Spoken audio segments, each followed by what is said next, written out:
I just want to show you on Canvas the way we're going to do Chapter 5. So just getting onto Canvas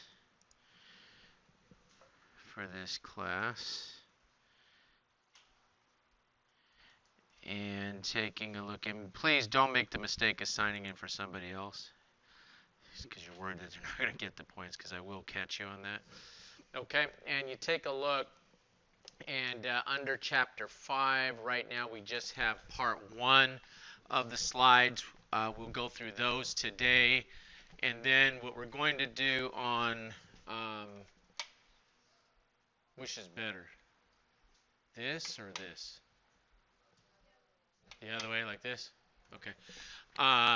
We're going to go through most of Chapter 5, but I want to take some time on Monday to go through the journal entries for long-term construction contract, because that gets a little bit involved, and I don't want us to try to rush that at the end. So we'll go through that on Monday as we wrap up Chapter 5.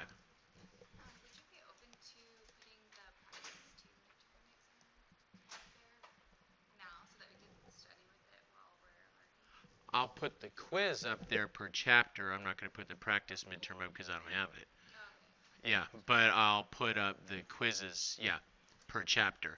I mean, a couple of you, if you want to come and see me in my office, a couple of you emailed me about that. I'll be there in around 4:45 today. I have to go make some copies of some tests for my governmental accounting class. I still have to do that, but I should be back there without a problem. Maybe by 4:30, definitely by 4:45. So if you want to come over.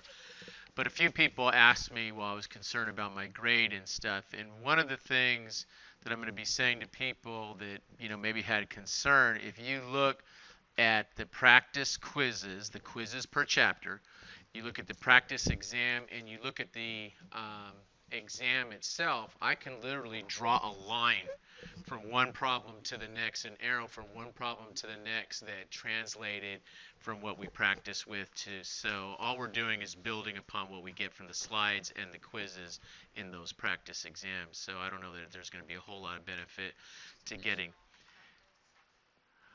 Well, I don't see a whole lot of benefit to getting 2 or 3 more questions relevant to the questions for that slide for that chapter, when I've given you several questions in the quiz for that chapter that pertain, and then I'll pick 2 or 3 from each quiz that will translate into the practice exam. So you're not getting that much more from an early posting of the practice exam.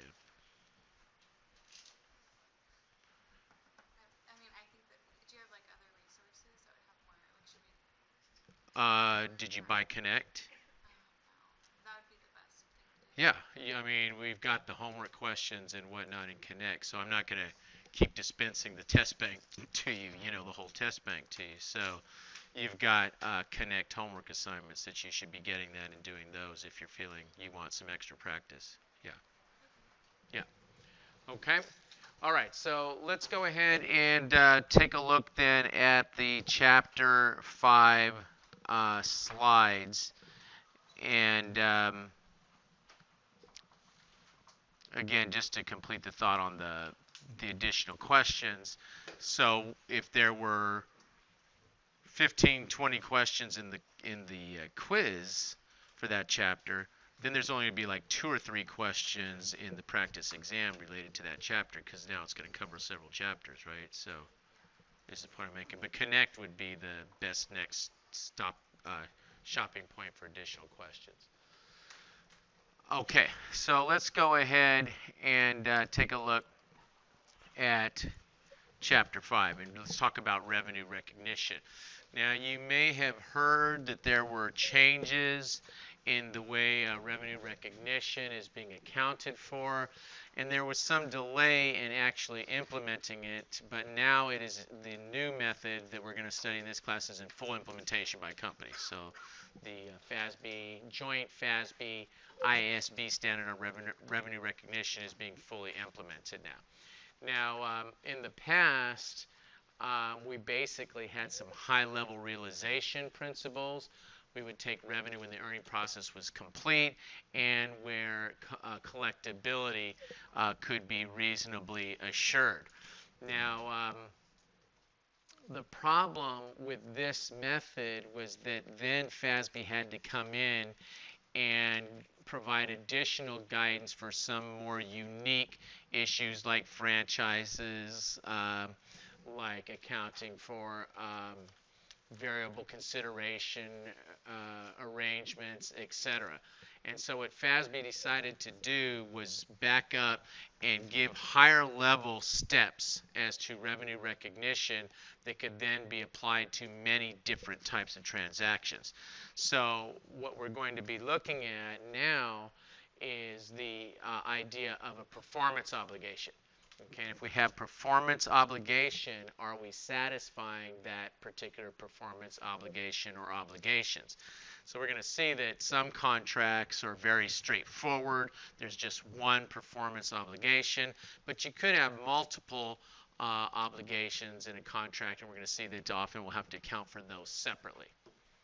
Okay, so we now have this 5-step process, okay, in which we have to, one, identify the contract with a customer, which is really not that big of a deal. I think that most of the time we know when we have a contract, but then we'll have to identify the performance obligation or obligations in a contract. And if you're going to have multiple performance obligations, that's going to be a little bit more tricky as you come in determining the transaction price that's associated with that.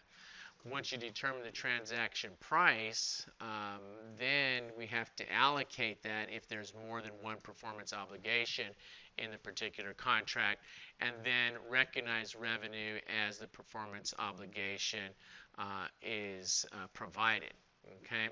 Now, you see this note down here at the bottom. If the criteria above are not met, but consideration has been paid by the customer, and the entity can recognize revenue if the consideration is non-refundable and either there are no remaining obligations to transfer goods or services or the contract has been terminated. If not, we're going to have a liability. We're going to have unearned revenue.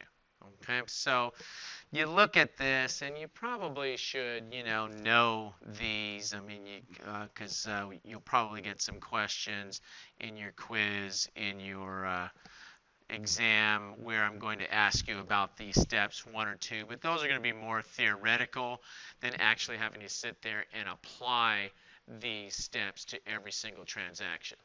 Okay, so don't feel like you got to sit here and constantly know all of these steps when you're looking at a particular transaction to show if you should recognize the revenue.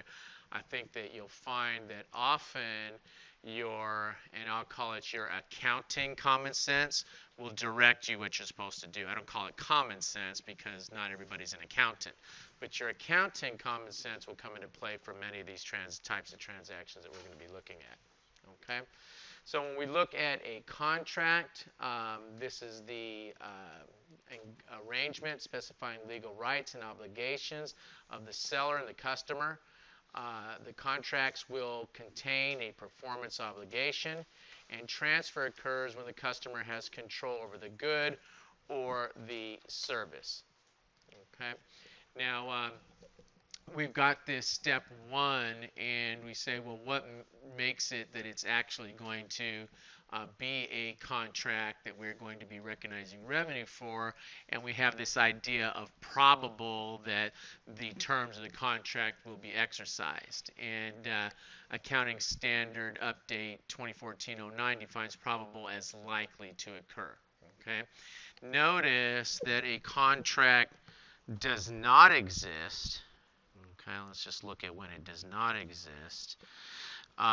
When neither the seller nor the customer has performed any of the obligations, and both the seller and the customer can terminate the contract. Okay, so those are going to be some key items that you want to keep in mind here, that if you see that there's, for example, a deposit, but the deposit is refundable, then that's telling you that what? Someone can get out of the contract, or you're going to see that we're going to recognize revenue when what? When both have performed their services, they've received the goods, they've received the service, whatever it is, okay? If we have refundable, non-refundable deposits, then often we'll see that the contract will be seen as a contract, and we will be recognizing revenue on that. So I think to look at it in the negative is probably a little more straightforward. When is it not a contract, and that'll help you to see when it is a contract and when we should be recognizing the revenue on it. Okay, so when we look at these contracts, they can or these transactions, they can kind of fall into various categories. One is single performance obligation, and that can be at a single point in time, or it could be a single performance obligation that will occur over time. Okay, so we're going to first look at single performance obligation at a single point in time. Later, we're going to look at what? A situation where you can have more than one obligation and contract, and that's where it's going to start to get interesting, is to see how we allocate that price across those different obligations. Okay, but let's just take a look. It's satisfied when the goods or services have been transferred to the customer.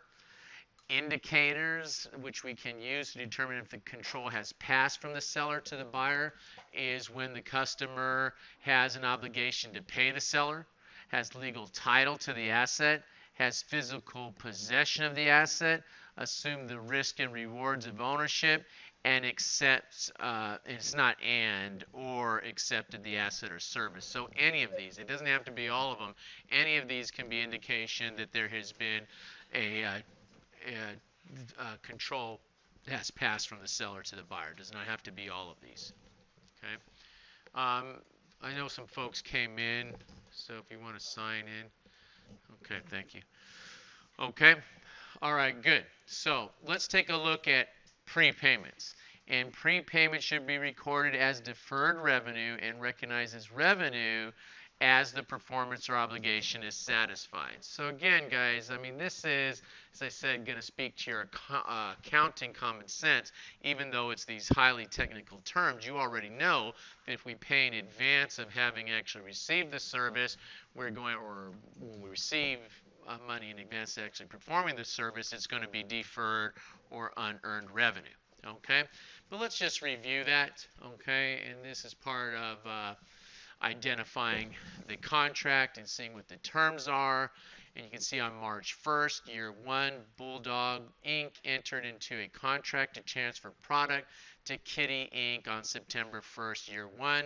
Kitty will pay the contract price of $15,000 on August 1st, and then we actually transfer the asset, a month later on September 1st, and the cost of the product totaled $9,000.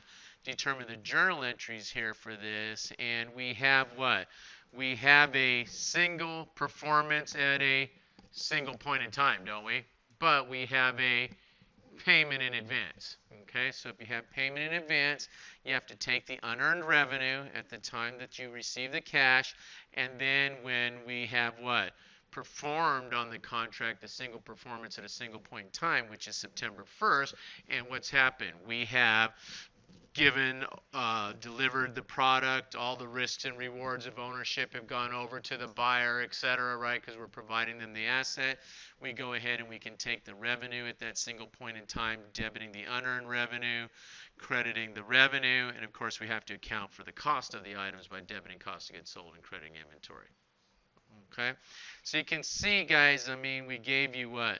52 different things to think about while you're going through that, and you're thinking, oh boy, how am I ever going to figure out if there's revenue recognition? And at the end, you kind of look at a transaction, and I think this would be similar in practice, and see how that transaction bounces up against the criteria. So it's not like you're walking around with this criteria, that you have to know in your head and instantly know whether a transaction is revenue or not. You would compare what's going on with the transaction against the criteria, and that will help you determine, and your accounting common sense kind of kicks in at some point. Okay, question on that one? All right, good. Now let's see if we can figure out something that's a single performance. And obviously this one was a single performance. I mean, we just delivered them the product, right? But this example, and don't worry if the examples will start to get a little out of order here in a while. You'll see like example 7, and then you'll see example 5, because I kind of chopped them up from the information I stole, I mean, borrowed this from, and I fit it in however I felt I wanted to present it. So don't worry if the examples get out of line here. So far there's 1 and 2, so that's good. But let's take a look at single performance obligation. The reason this example is worth spending some time on is that the way we're looking at this, it sounds like maybe there's multiple obligations in here. There's multiple products, but then when you look at the solution, you'll see that it's actually just a one single performance obligation. So let's take a look. Tanner Company is building a multi-unit residential complex. The entity enters into a contract with the customer for a specific unit that is under construction. The goods and services to be provided in the contract include anything that goes into the procurement process, any sort of documentation in terms of the closing of the real estate with the company, that sort of stuff, construction, piping, wiring, installation of equipment, any finishing that has to be done on this. Maybe you're looking at this thing when it's just a raw unit and they have to continue to put in specific lighting and all that sort of stuff. And you can sit there and say, well, okay, this is a multiple performance because they have to do all those different things, right? But you take a look at the solution, they say although the goods and services provided by the contractor are capable of being distinct. I mean, you could, what's the cost of the countertops that they're putting in? What's the cost of the lighting that they're putting in? Each one of those is a separate service contract. They are not distinct in this contract because the goods and services cannot be separately identified from the promise to construct the unit. You can't have a unit with no plumbing, right? And so for that reason, you would treat this as a what? As a single performance contract, okay? And the contractor will integrate the goods and the services into the unit, so all the goods and services are accounted for as a single performance obligation. Okay, so even though you may have different stages of construction in that, you don't have to break this thing up. Okay, single performance. Okay, now single performance obligation. Now you could have a single performance obligation at a point in time or over time. Okay, so if it's at a point in time, let's just look at this one. Tanner Company is building a multiple unit residential complex. The entity enters into a contract with the customer for a specific unit that is under construction. The contract has the following terms. The customer pays a deposit upon entering the contract that is refundable. If it's refundable, we're not going to be able to take any revenue on this until we actually deliver the thing, and that's the point in time that we're talking about here. Okay, so when you start to look, and again, you start to look at the criteria here as to, what is not a contract. Neither the seller nor the customer has performance obligation, and both the seller and the customer can terminate the contract, right? So we're not going to be getting into contract. We're not going to be recognizing a revenue until we have what? Performed by satisfying the obligation at a certain point in time. That's pretty much when we're delivering the product. Okay. The remainder of the purchase price is due on completion of the unit. If the customer defaults on the contract before completion, the entity only has the right to retain the deposit. So, you say, well, how is it refundable? Well, sometimes they'll set it up so that if they can't sell the item to somebody else or something, they'll keep your deposit. Okay, but that's all they can keep. They can't force you to pay on the contract. Okay, so that makes it satisfied at a point in time when they're done. So determine whether the performance obligation is satisfied over time or at a point in time. Solution, this is a performance obligation satisfied at a point in time because it is not a service contract. The customer does not control the unit as it is created, and the entity does not have an enforcement right to payment for the performance of completion to date. In other words, they only have the right to keep that deposit. They can't force you to pay on the whole contract. Now, the reason we point out that this is not a service contract is that what? Well, service, basically, you get it as it comes, don't you? Okay, so you can't really say, well, hey, I didn't get the whole service, so I'm not going to take that. If you're sitting, I'm not going to take the revenue on that. If you're sitting there and you provided some of the service already, and then the contract is terminated, whatever service you provided up to date, you could take revenue for because you could expect it to be paid for that. Okay.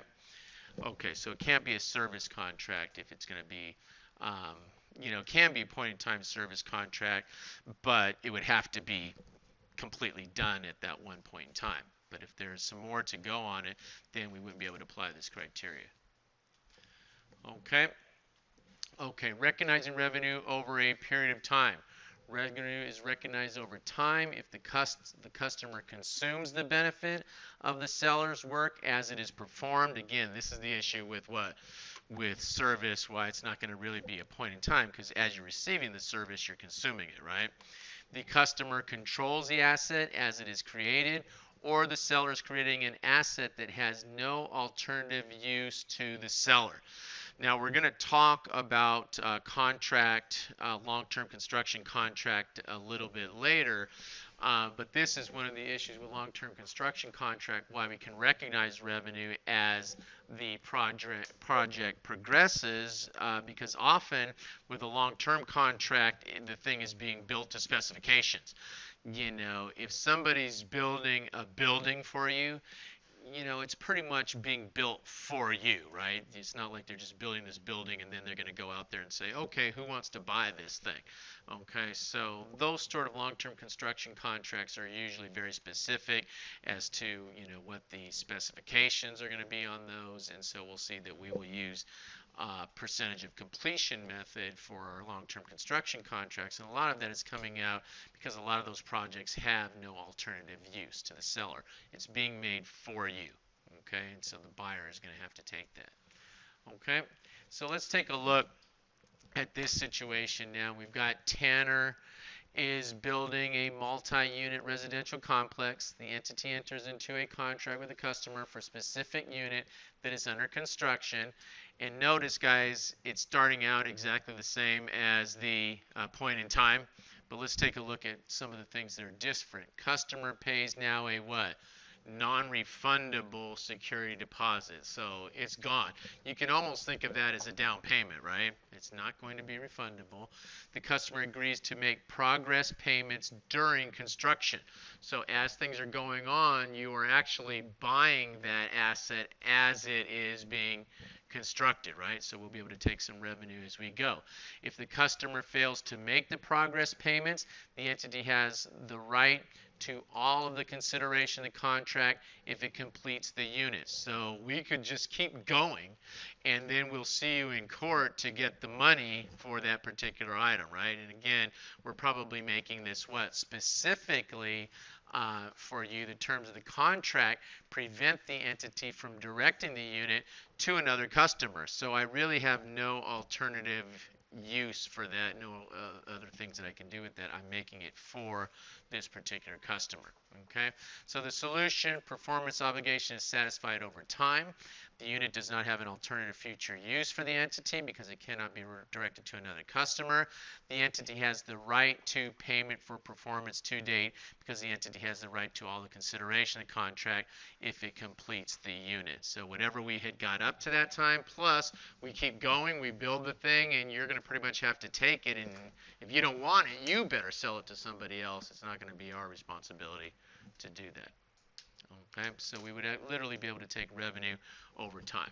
Okay, so we've got what? We've got single performance obligations, and they were satisfied what? At point in time or over time. If it was point in time, it was essentially, hey, we can pretty much get out of this up until completion.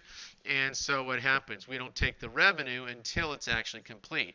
Here, what? We were probably constructing this specifically for you. We were putting all of these things in there. We were making you pay for them as you go along. And so that's going to be something over time, and we'll be able to take that revenue over time. Okay? All right, good. Now, when you're looking at revenue over time, the question comes up, well, how will we recognize that revenue? And there's two different methods. There's the output method, and then there is the consideration of the input method. Okay, let's look at output method. And output method, revenue is recognized based on the value to the customer of the goods or service transferred to date relative to the remaining goods or service promised. Example of methods of output include units produced or delivered, time elapsed, milestones such as surveys of performance of completion to date, etc. Okay, now what I'm going to do is right next to this, I don't want to write anything next to this one.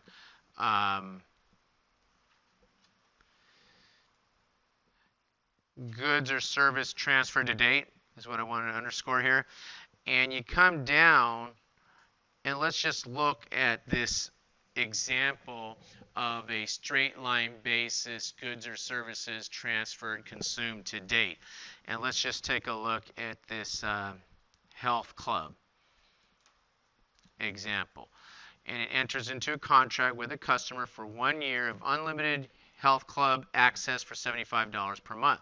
The health club determines that the customer simultaneously receives and consumes the benefits. So as they're coming to the club, the service is being transferred to them, isn't it? Okay, and so the benefits of the club's performance. So the contract is a performance obligation satisfied over time, and because the customer benefits from the club services evenly throughout the year, the best measure of progress towards completion satisfaction. The performance obligation is a time-based measure. And again, guys, you look at that, and we putting all these words on something that what you probably sensed the minute you read this, which is what? Revenue is recognized on a straight line basis. It'll be $75 per month throughout the year. No kidding. I mean, your common sense probably told you that was the way to do it. But now we've got some very specific criteria that FASB has laid out for us for evaluating these in case you get in a situation where maybe there's something more complicated and you want to just check against the requirements to see what it is that you should be doing with this. Okay? Now, if we use the output method, revenue is recognized based on the entity's efforts or inputs to the satisfaction performance obligation relative to the total expected unit. Example of input methods includes cost incurred relative to total expected cost. Dump right there. Okay, let's just go ahead and call an ace an ace here, which is what? This is percentage of completion.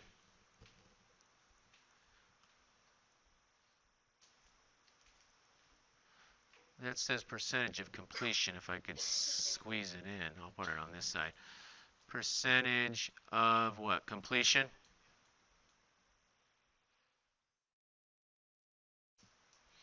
Okay, this is percentage of completion method. What we're going to see is that if we have total expected cost on a contract of $1 million, and we have spent so far $400,000 on this, how much done are we? We got a total cost of $1 million. We have incurred costs of $400,000. How much done are we? Not a trick question. We're 40% done at that point, aren't we? And so what we'll be able to do under the input method is we'll be able to take what? Take our revenue over time, and we will take 40% of the total expected revenue on this contract at that time because we've done that much work to that period, right?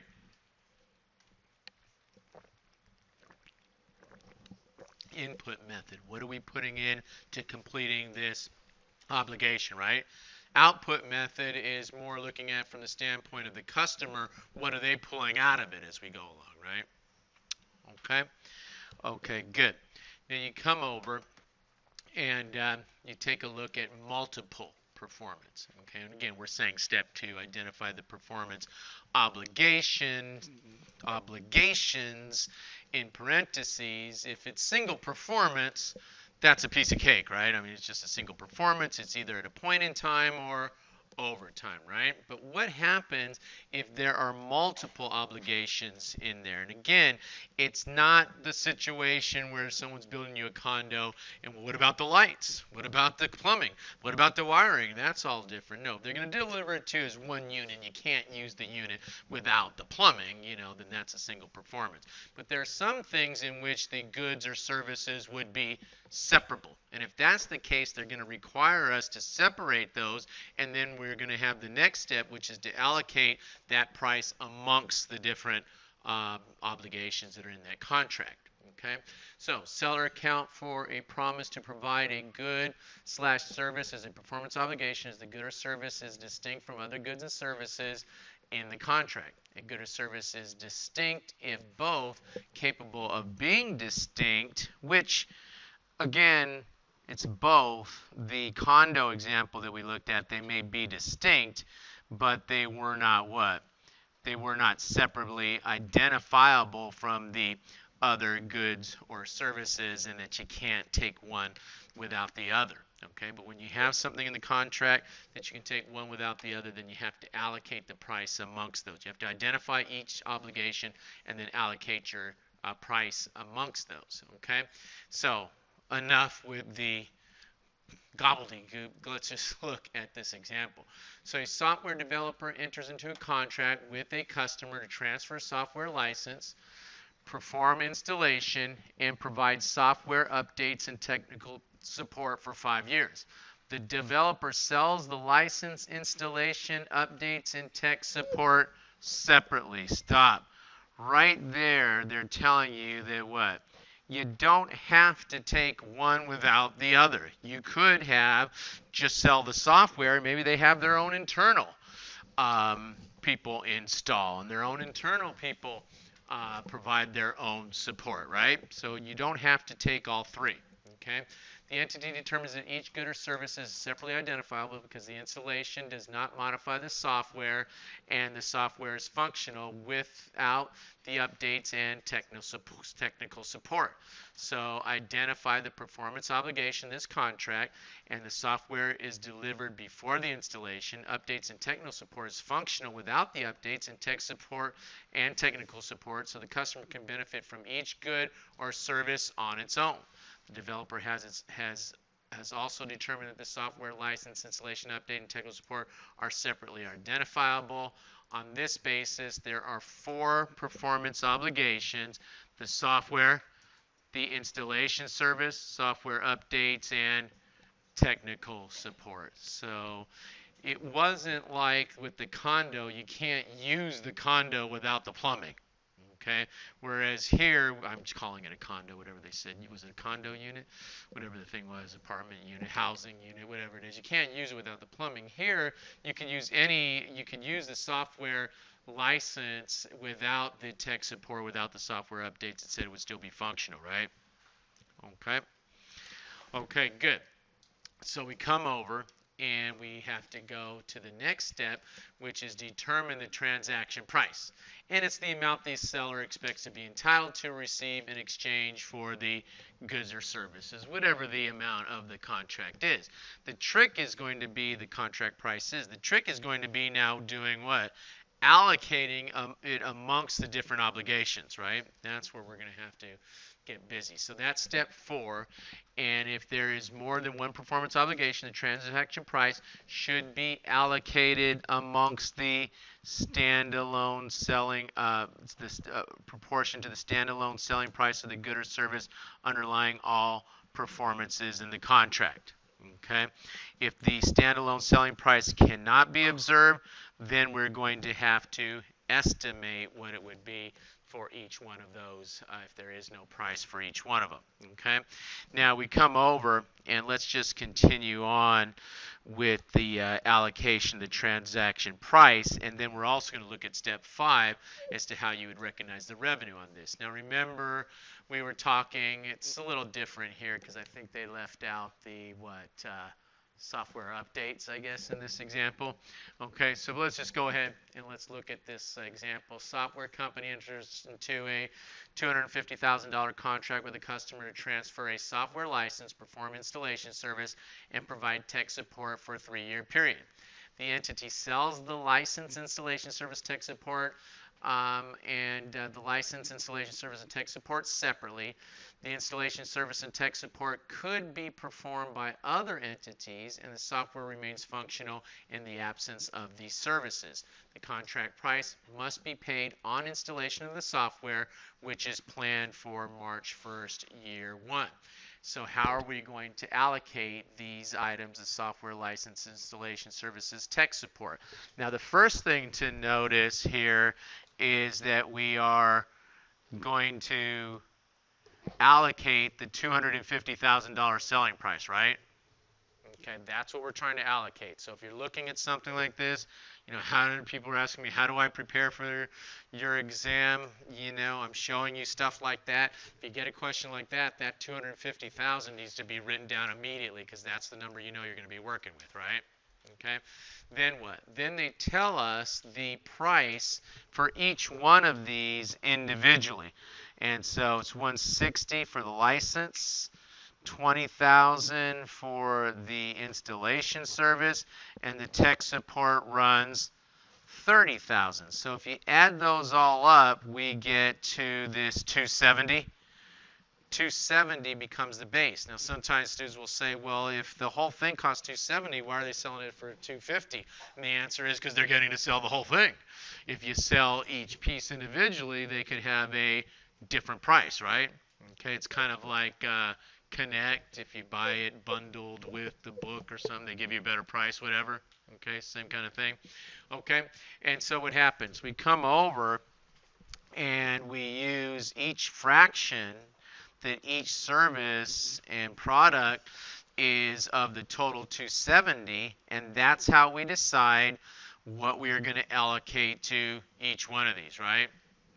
Okay, so just using that allocation, the total price, using the allocation percentage for each one of them. Now you come over, and of course the cash comes in, and notice, guys, that now within the multiple service, we're sitting here and we're having what? Single performance and at a point in time, and what? I mean, not single obligation, but a performance at a point in time, and what? Overtime. Okay, so what do? We go ahead and we take the license revenue, we take the service revenue right off the top because we're delivering those items to the installation, and the software itself is happening at the point in time that we deliver it, right? But the tech support, okay, that we'll be giving over what? They said 3 years? Okay, the tech support, somewhere it said was over 3 years. Where is it?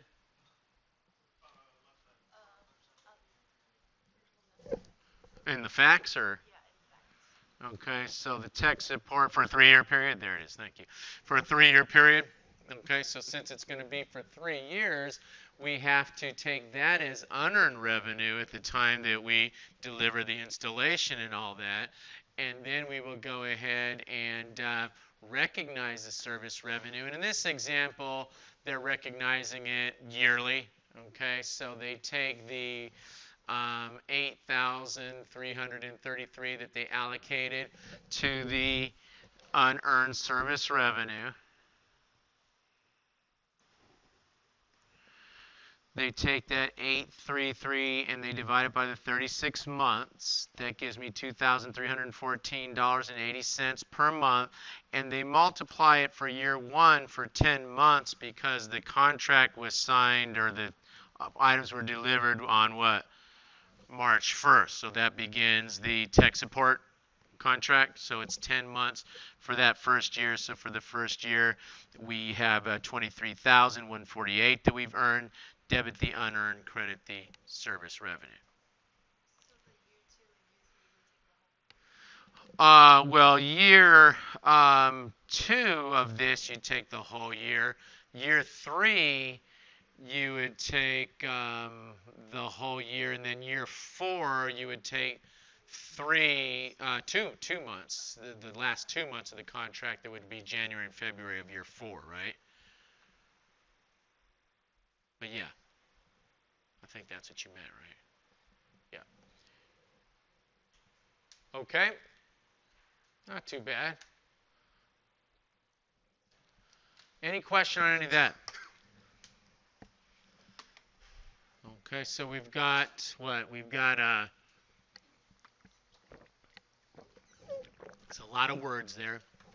We have single performance, could be at what? Point in time, overtime, right? We've got multiple performance. The big deal there is allocating the transaction price amongst the various separable services, right? Okay, and that some of those can be point in time and then overtime. Yes, sir. Say again? Multiple performance is what we just did when you have separable, distinct products that you don't have to have one to have the other, like this software example. Then you're going to go ahead and with the multiple, you can take them at a single point in time, but you have to allocate the price to each one of them. You can take them at a single point in time, or you can take them over time, which is what we did with the tech support. Yes, sir. Yeah.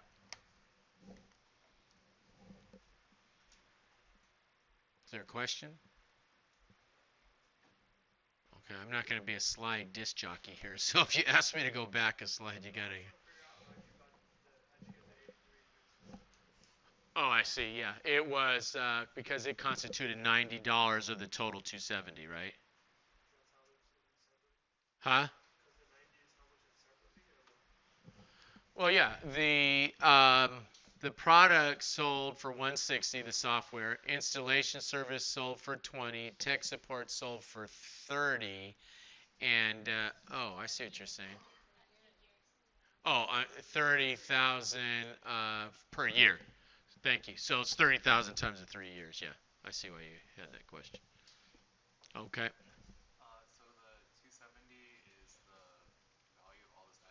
Should be the sum of those. 160 plus 2 plus 20 plus 90. 250 is what was the price in this contract, right? Whatever we agreed to with this particular customer. I mean, maybe this customer, we say the software license is 160, but maybe it's 160 because they're going to be having it available on 1,000 terminals, and I'm just making up a number here, right? Whereas another customer, they're only going to have it available on 2 terminals or something, right? And so if they're only have it available on 2 terminals, maybe we can't charge them 160, right? But because these people have come up to 100 terminals, we can offer them some sort of volume discount or something. So the contract could be specific per customer, right? Okay. Okay, good. Question? Okay, good. Let's talk about warranties, okay? And I'm sure you've been to, Best Buy or something like that when you bought your computer, wherever you bought your computer, and they say, would you like the extended warranty? And you always say no. I'll take the manufacturer warranty. But sometimes people, for some reason, may just want to go ahead and take advantage of that extended warranty. So how does the company like Best Buy treat that? Because is that extended warranty a separable obligation, separable services that we should be accounting for separately? Okay, now, if we have a quality assurance warranty, okay, which can be explicit or implicit. Explicit meaning what? A, we will guarantee parts and service on this thing for 1 year, right? That would be the Explicit. Implicit would be that when you open it up, you shouldn't get a thing that doesn't have a keyboard or all the keys are missing off the keyboard, right? Obviously, that's an implicit warranty. Okay, but if it comes with the product, we do not account for it separately. It's just considered part of the revenue of the overall sale. Easy enough, okay? If it is an extended warranty, we call these service type guarantees. So you've got quality assurance and you've got service type warranties. If it is a service type warranty, then we will account for that warranty separately.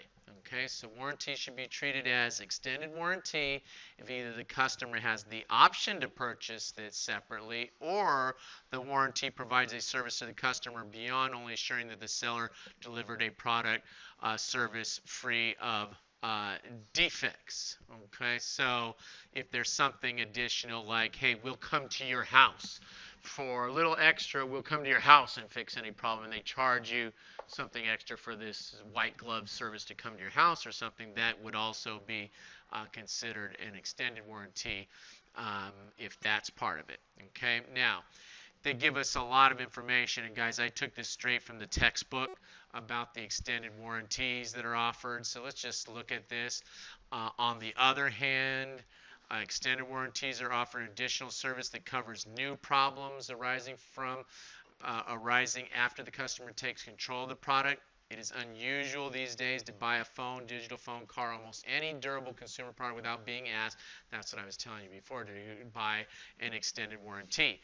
An extended warranty, sometimes called a service type warranty, provides protection beyond the manufacturer's quality assurance warranty. Because the extended warranty usually is priced and sold separately from the product, it constitutes a performance obligation and can be viewed as a separate sale. Let's just go ahead and highlight that too. A separate sales transaction, and the price is recorded as a deferred revenue liability and then recognized as revenue over the extended warranty period. 3 years, whatever it is. So we'll debit cash, we'll credit the liability, extended warranty, whatever liability, and then if it's 3 years or whatever, we'll take that revenue over a 3-year period. Okay.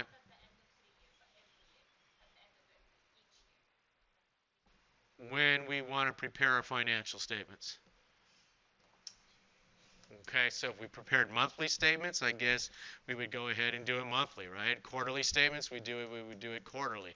If however many quarters, if it was, so would that be 12 quarters? Okay, how often you take depreciation, how often you take this revenue, just as what is my reporting period and what do I have to take for this reporting period, right? Okay. Okay, good. Let's take a look at consumer option for additional goods or services.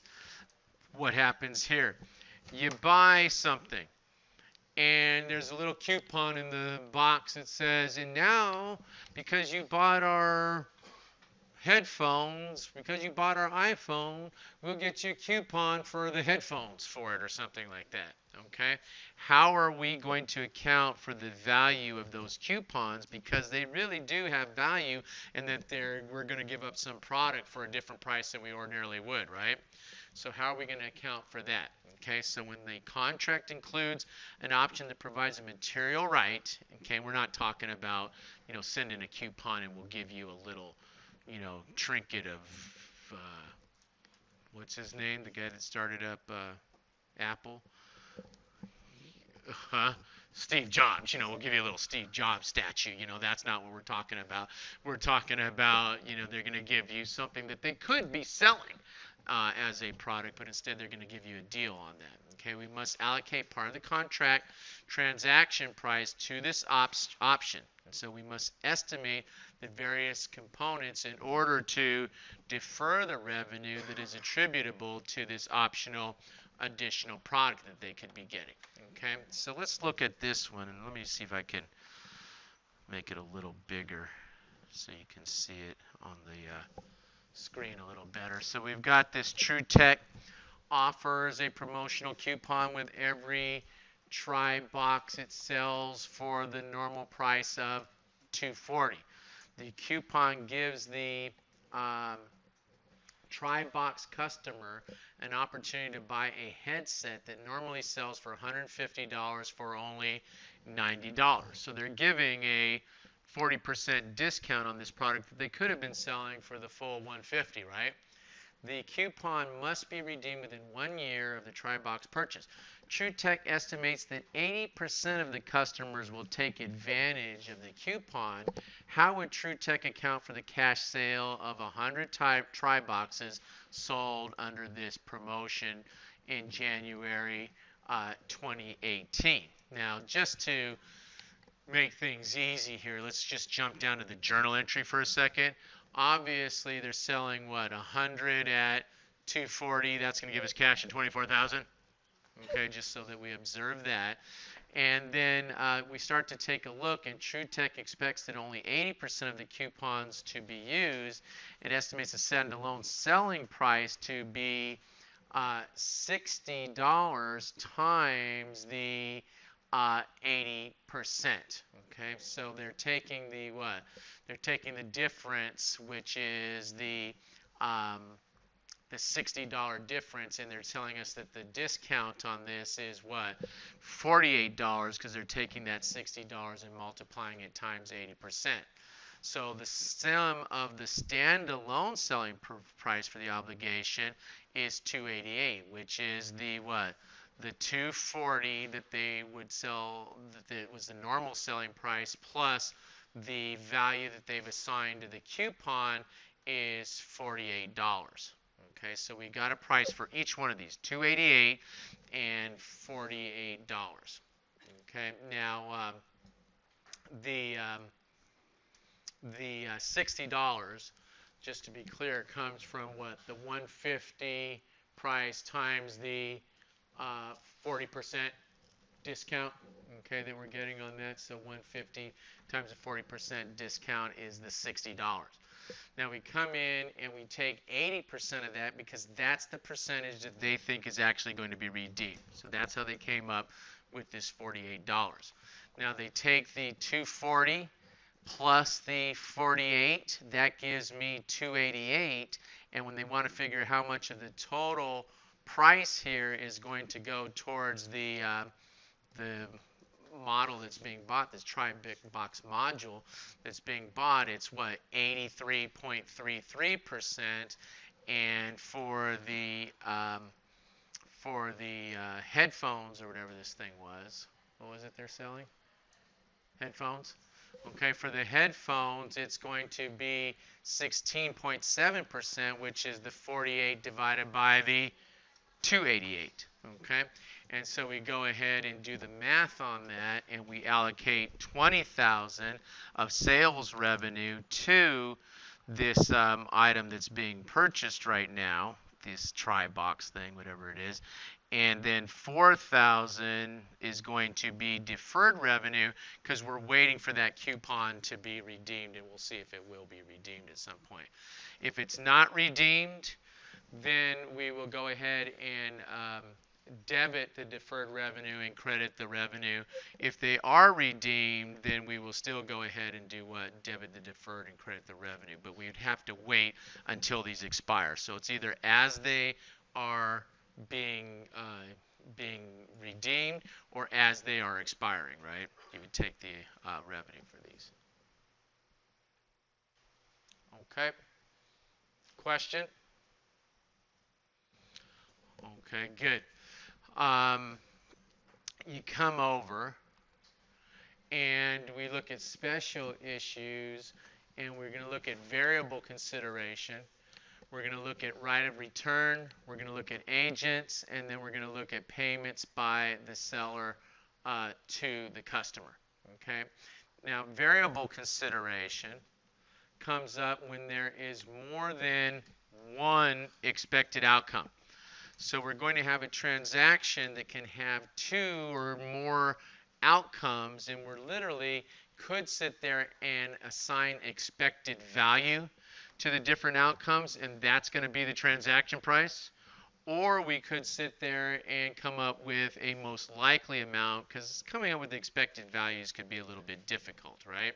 Okay, and we will literally assign our contract price based our price to the variable considerations, or our price considering these variable considerations that could be provided. Okay, so if there are several possible outcome can be reasonably estimated, then we should use expected value. But often sellers may only indicate an estimate of variable consideration if it is probable that a significant reversal of the revenue will not occur. And then again, if we can't come up with a expected value, we'd use most likely value. So let's just take a look at another example here. And you have this True Tech enters into a contract with Pro Sport Gaming to add Pro Sports online games to the TriNet network. Pro Sports offer popular games like Brawl of Bands. Is that something real? I don't think so.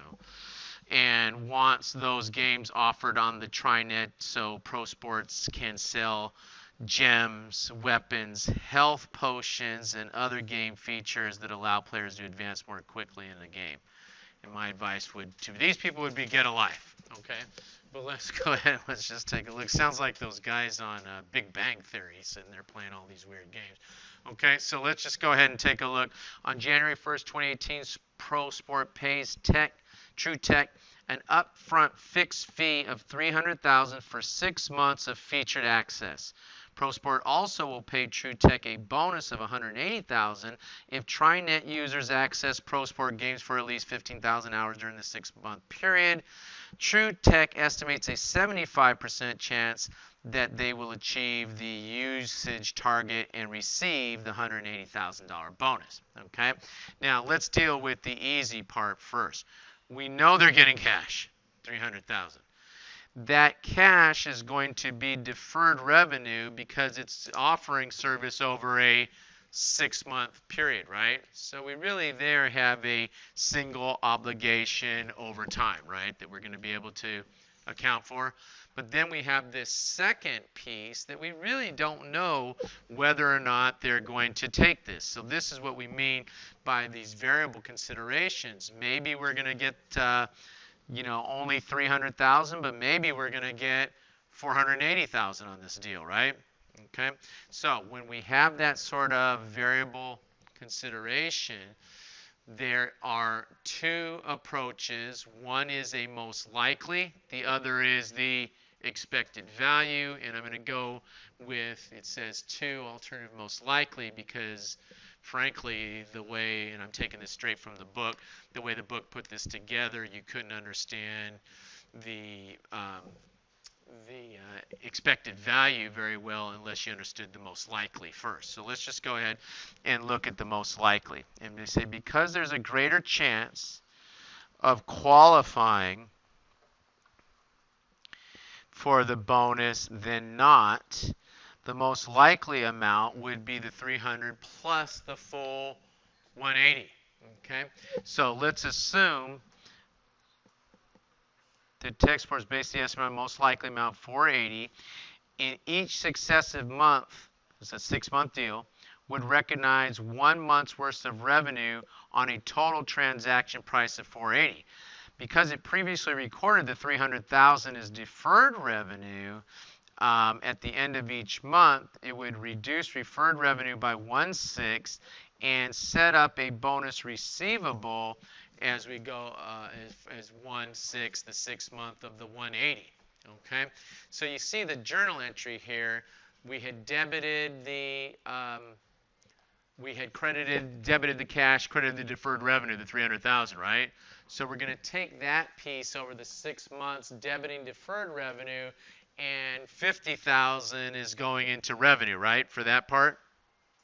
Okay, but then we have what? We have the $180, which we don't know for sure if we're going to get that because they have to use up those 15,000 hours or whatever it is. So for that, each month, using the most likely amount, we debit the bonus. We take the $180,000, divide that by 6 months, debit bonus receivable, credit the service revenue. So the total credit to service revenue is 80,000, 50,000 for the recognition of the money we already got, and then what? 30,000 for the money we're hoping we'll get in this bonus receivable, right? Okay. Now we continue to do that for the 6 months, and by the time we do that, bonus receivable has 180,000 in it, doesn't it? And our what? Our service revenue has 480, which is the 300, which we know that's revenue because we already got the money on that, didn't we? We already sold that to them, and all we did was allocate it over time. Okay. Whereas the 180, who knows? Okay. So when you get to, I shouldn't say who knows because we're saying it's more likely than not. So we think we do know. Okay. So you go ahead, and if you receive the bonuses, you'd go ahead and debit cash 180,000 credit bonus receivable. If you don't receive the bonuses, then you're going to do what? Debit service revenue 180 and credit the bonus receivable because you didn't get those, right? Okay. And then there's amounts in between here, right? You get some of the cash you don't, and you would make the journal entries accordingly. And if you don't get, for whatever portion you don't get, for the portion you do get, debit cash, credit bonus receivable, and for the portion you don't get, you would do what? Debit the service revenue and credit the bonus receivable for the piece that you don't get. This example was assuming 100% either way. If you got 70 but not 80, you debit cash for 70, credit bonus receivable for, what did I say, 70? You get 70 but not 80. For the 80 you don't get, debit service revenue and credit the bonus receivable for the part you don't get the 80,000 that's left. Okay?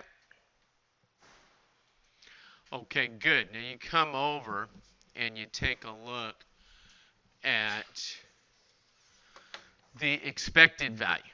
Okay, now with the expected value, notice we assigned the expected values to each outcome. Okay, so we're going to either get 480, which will be the 300 fixed, we know that we're going to get, plus the 180, but they said there's a 25% chance that we won't get anything, right? So that would be on the bonuses. So that'd be 3 plus a 0 is a bonus towards 25%, which would be 75. So we have what? We have an expected value of 435, right? Now we know that we would debit cash and credit the deferred revenue for the 300,000, and then what? Then we would take the difference between the 300,000 and the 435, the 135, and that 135 would be what? Divided by the 6 months, and we would take so much into bonus receivable and the revenue over that period of time, over that 6-month period. Okay, and then again, the difference between what we actually collect and what we get would be that journal entry where we're sitting there and doing what? Debiting the bonus receivable, debiting the cash, crediting the bonus receivable, or debiting the service revenue and crediting the bonus receivable for amounts different than that 135.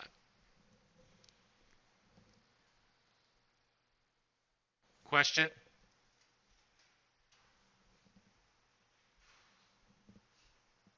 What's so funny? You guys were laughing at something. Is there something funny? You were just laughing at the humor of accounting? Okay. You take the 135,000, because I think you're laughing because you don't understand, which is a funny thing to laugh about. You take the 135 and you do what? You divide that by 6, and over that period of time, that would be, what does that come out to?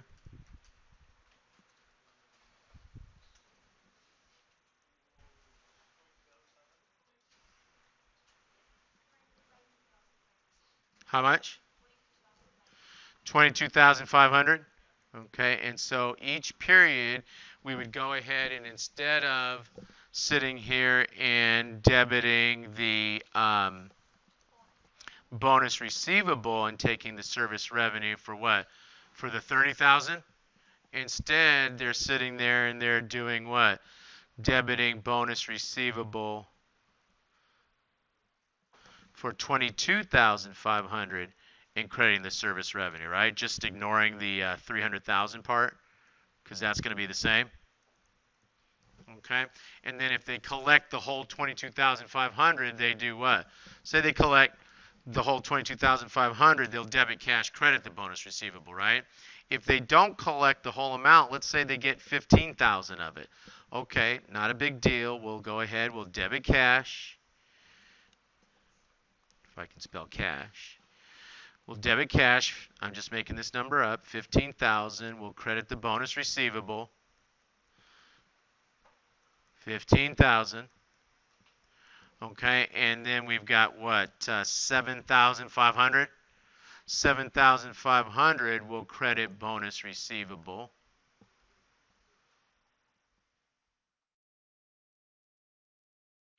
And we'll debit service revenue or whatever it was, right? Bonus revenue. Whatever it is, service revenue. For 7,500. Okay. So if you don't understand something I'm saying up here, I mean, it's not to your preference to sit there and say, oh, I don't get this. This is funny. You know, you want to say, I don't get it. What the hell are you talking about?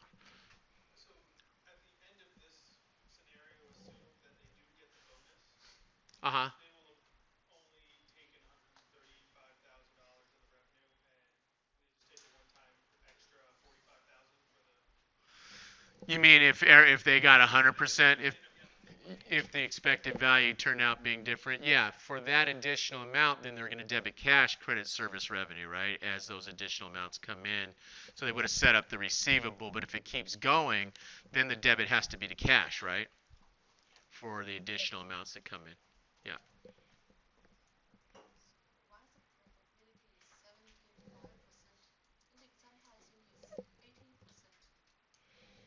Hmm? They said there was somewhere in the problem, they said there was a 75% chance that they'll use it, which means there's a 25% chance that they won't.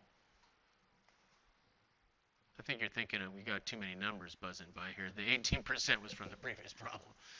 The 18% was now I lost it, the variable consideration.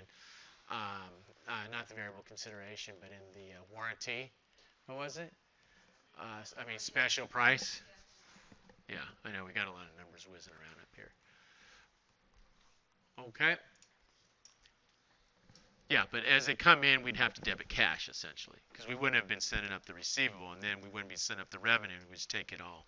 And of course, it's going to be different, right? It's not going to be that exact expected value. So at some point, you'll either have to do this part up here where you're taking it out of the revenue, or you'll be debiting cash and taking more revenue.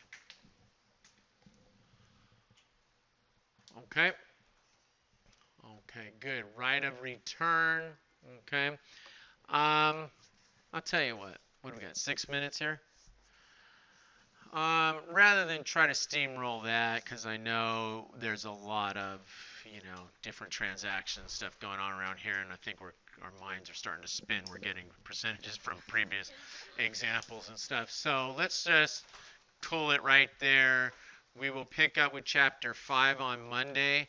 And what you'll see on Monday is a detailed discussion of percentage of completion accounting. That's sort of the big centerpiece of this lecture for chapter 5. So we're going to knock that out on Monday. And you will also see the quiz for chapter 5. And so hopefully we'll get through that on Monday as well, okay? All right, guys, have a good weekend. For the folks that had questions about office hour and stuff, I will be there at 4:45 this afternoon. Okay, so hang tight on that. Oh, save this? Okay, okay.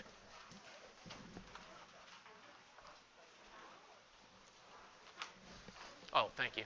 Make sure you signed in, please. All right. I did not take roll on Monday. Okay, I didn't take roll on Monday because if you weren't here, I have your test. Okay. Let me see if I can get it for you. If you didn't get your test on Monday, you're going to have to hang tight because I got to take care of these other things first.